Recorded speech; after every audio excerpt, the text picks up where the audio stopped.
अब्दुल गफूर। धागे का बंडल दिखा रहा हूँ सर कि कपड़े के धागे का पूरक बनाने पूरे के पूरे तार होते हैं एक इस तरीके से सर आप देख सकते हैं कि हाथों से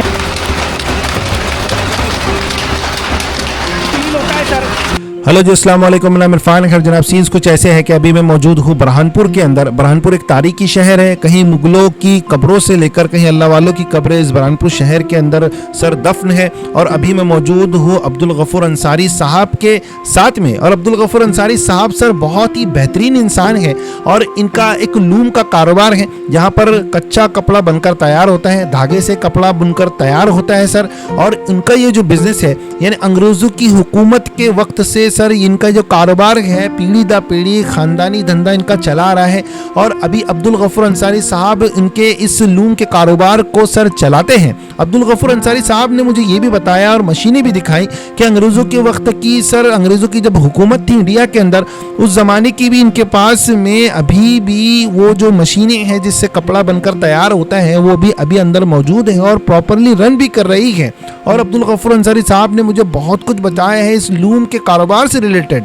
तो सबसे पहले आप मेरे साथ में चले और देखें कि लूम के अंदर जो धागे से कपड़ा बनकर तैयार होता है तो वो धागा ये रहा, यानी धागा जो है रोल के पीछे लपटा होता है। और अब धागा यानी किस तरीके से होता है कि एक धागे की जो लाइन होती है आप चेक कर सकते हैं, जैसे मैं आपको उंगली के अंदर दिखा रहा हूँ। और सर जो आदमी नीचे जो गठाने बांध रहा है तो ये धागे की बराबर रस्सियाँ गार्ड बन रहा है। और ये जो धागे की रस्सियाँ आप देख रहे हैं तो ये बारीक बारीक तारों के अंदर से धागे को सर गुजारा जाता है और उसकी रस्सियाँ बांधकर एक स्लाइड तैयार की जाती है और वो स्लाइड को सर इस मशीन के अंदर लगाया जाता है, आप देख सकते हैं पीछे से। और धागा धीरे धीरे जो है मशीन धागे को खींचते रहती है और स्लाइड में से धागा जो है गुजरता रहता है और आगे जाके धागा जो है एक दूसरे धागे के अंदर बुनकर तैयार होता है और फिर कपड़ा बनकर तैयार होता है। और ये सिलसिला सर 24 घंटे चलता रहता है।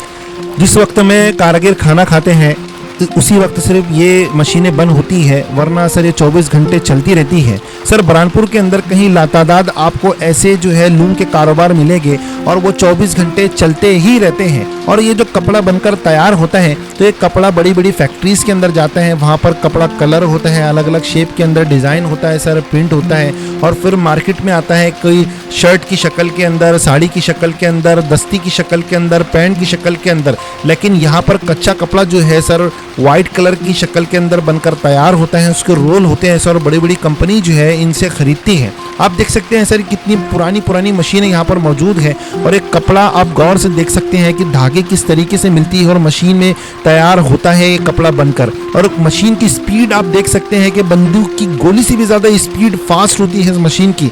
हजरत वाला ने ये मशीन को अभी रोका है और रोकने के बाद में ये मशीन की कुछ डिटेल कुछ इंफॉर्मेशन हमको बताई है। जैसे कि आप मशीन ये देख सकते हैं कि कॉपर कंपनी की मशीन है, यानी बेस्ट कॉपर कंपनी की मशीन है। और ये मशीन जो है अंग्रेज़ों के वक्त से बनाने वाली ये कॉपर कंपनी की मशीन है और मशीन जो है अभी भी प्रॉपरली वर्क कर रही है। इससे आप अंदाज़ा लगा सकते हैं कि ये इनका खानदानी बिजनेस है। और सर आप देख सकते हैं कि धागा किस तरीके से एक दूसरे की मशीन के अंदर पूरे सिस्टमेटिक तरीके से जोड़ा जाता है, लाइन किया जाता है ताकि मशीन जो है प्रॉपरली रन हो सके। एक धागा जो है एक दूसरों के अंदर मिलकर जो है प्रॉपरली इसमें से कपड़ा जो है वो बनता रहे और ये मशीनें जो है हमेशा इन्हें चलती रहें। आप ये भी देखें कि हज़रत वाला ने किस तरीके से डिटेलिंग के अंदर आपको बताई है कि किस तरीके से मशीन जो है स्पीड में रन कर रही है। आपको मैं ख़ास बात बताऊं कि हज़रत वाला ने मुझे उस मशीन के पास भी लेके गए।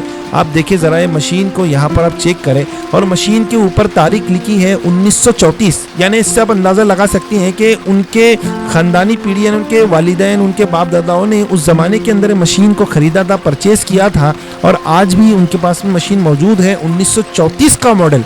और अब्दुल गफूर अंसारी साहब जो है अपने कारोबार के अंदर आज भी जो मशीन जो है ये यूज़ कर रहे हैं और मशीन के अंदर कपड़ा बनकर आज भी तैयार हो रहा है। और सर आप देख सकते हैं कि किस तरीके से मशीन के व्हील होते हैं, सिस्टम होता है और किस तरीके से उसको रन किया जाता है सर प्रॉपरली।